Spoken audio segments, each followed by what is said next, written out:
गोलियां लगी है, उसके परिवार को 5 लाख रुपया मेरी ओर से जाएगा। मैं कल आऊंगा कि छपरा के वातावरण को शांत किया जाए। जब समाज को जाति सूचक गाली दिया जा रहा था, 2 आदमी की हत्या हो सकती है।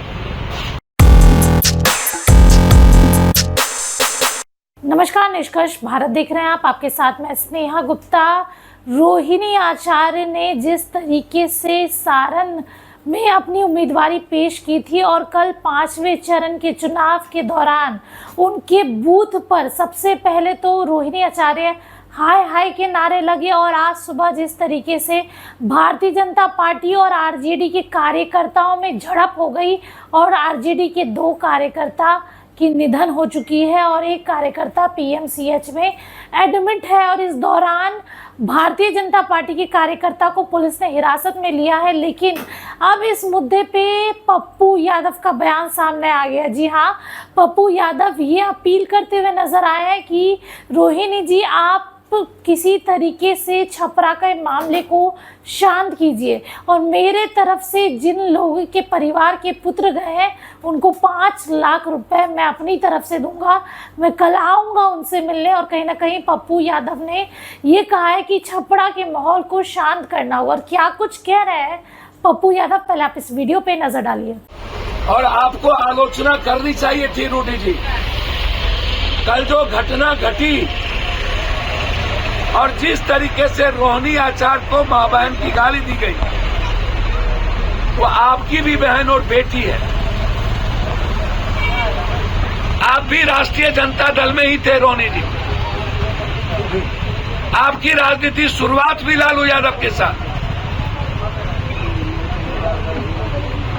एक ही सिक्के के 2 पहलू, एक ही थाली के पहलू हैं ना आप लोग।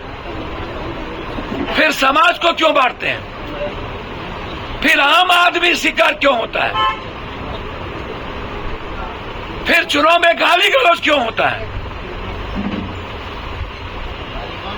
रोकिए छपरा के तनाव को। मैं हाथ जोड़ता हूं यादव समाज से, प्रतिक्रिया से बचिए। पैर पकड़ता हूं। गोलियां लगी है, उसके परिवार को 5 लाख रुपया मेरी ओर से जाएगा। मैं कल आऊंगा।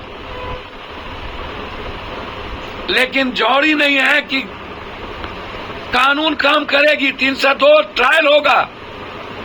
हम समाज के साथ मरते दम तक खड़े रहेंगे,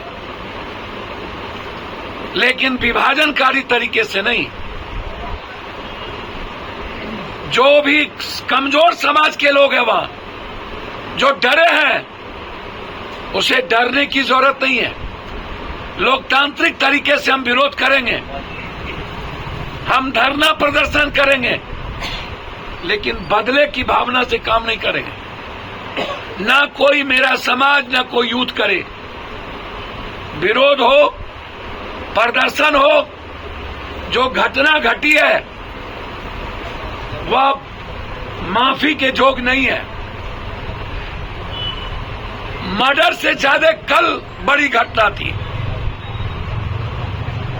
जब समाज को जाति सूचक गाली दिया जा रहा था। 2 आदमी की हत्या हो सकती है, लेकिन जब समाज प्रेरित हो जाता है, परेशान होता है, तो वो बड़ी घटना बन जाती है।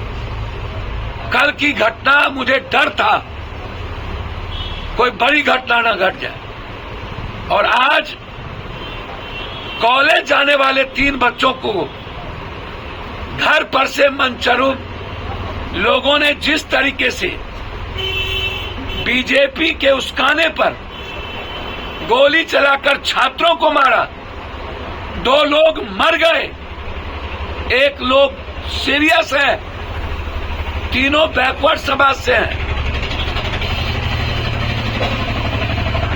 कमजोर तबके के बच्चे हैं, और 2 लोगों को गोली लगी। इसके लिए नेता जिम्मेदार है। पब्लिक नहीं। माफिया गुंडा होगा, पार्टी का वर्कर हो सकता है, इससे जात नहीं आता है कहीं। इसलिए जो लोग कल गाली गलौज किए, रूडी जी इसको रोकिए। और मैं पूरे छपरा के हर समाज से कहूंगा कि घटना बड़ी ना हो। अभी 10 दिन लगातार चुनाव बाकी है, इसका रिपरकेशन अन्य जगह पर ना जाए, लोकतंत्र कमजोर ना हो, भय का वातावरण बनाने का प्रयास ना हो। खिसियानी बिल्ली खंबा नोचे। जब लगातार आप चुनाव हार रहे हो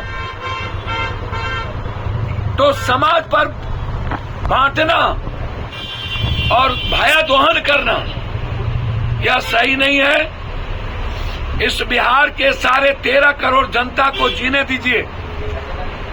छपरा अमन पसंद रहा है, जेपी राजेंद्र बाबू की भूमि रही है, भिखारी ठाकुर हिंदी के शेक्सपियर की जमीन रही है। उसे अमन चैन पसंद है, उन्हें शांति प्रिय वातावरण चाहिए। मैं फिर कहूंगा, जो लोग इसमें इन्वॉल्व है उसकी अविलंब गिरफ्तारी हो, कुर्की हो, 302 के मुकदमे लगे, 3 महीने के अंदर स्पीडी ट्रायल हो और इसकी आलोचना कल की घटना और सभी समाज को करना चाहिए। उच्च स्तरीय इंक्वायरी हो। जो लोग कल से आज तक इस वातावरण को फैलाए हैं उन पर केस करके जेल भेजा जाए और नेता लोग ऐसे चीजों से बचे। पुनः एक बार प्रशासन से आग्रह करेंगे और बिहार के मुखिया से कि मुख्यमंत्री जी, सत्ता आज है कल नहीं रहेगी, सियासत आती है जाती है, चुनाव आएगा जाएगा, हम सबको यहीं रहना है, हमें जीने देना चाहिए और समाज को अपने तरीके से बढ़ने देना चाहिए। छपरा डरी हुई है, छपरा में वातावरण सही नहीं है। हम लोग अपील करें कि छपरा के वातावरण को शांत किया जाए। बहुत बहुत धन्यवाद। तो सुना आपने, सीधे तौर पे उन्होंने रोहिणी आचार्य से अपील कर दी है और ये भी कहा है कि यादव समाज से भी अपील है कि वो शांत रहे, माहौल को और नहीं खराब करे, क्योंकि बिहार में लोकसभा चुनाव चल रहे हैं और इस बीच इस तरीके का माहौल उत्पन्न करना बिल्कुल भी सही नहीं है। अब जाप सुप्रीमो जो है पप्पू यादव, पहले जाप उनकी पार्टी हुआ करती थी, अब वो कांग्रेस का हिस्सा है। अब देखना होगा आगे क्या कुछ होता है। अब बने रहिए हमारे साथ, तब तक के लिए आपका बहुत बहुत शुक्रिया।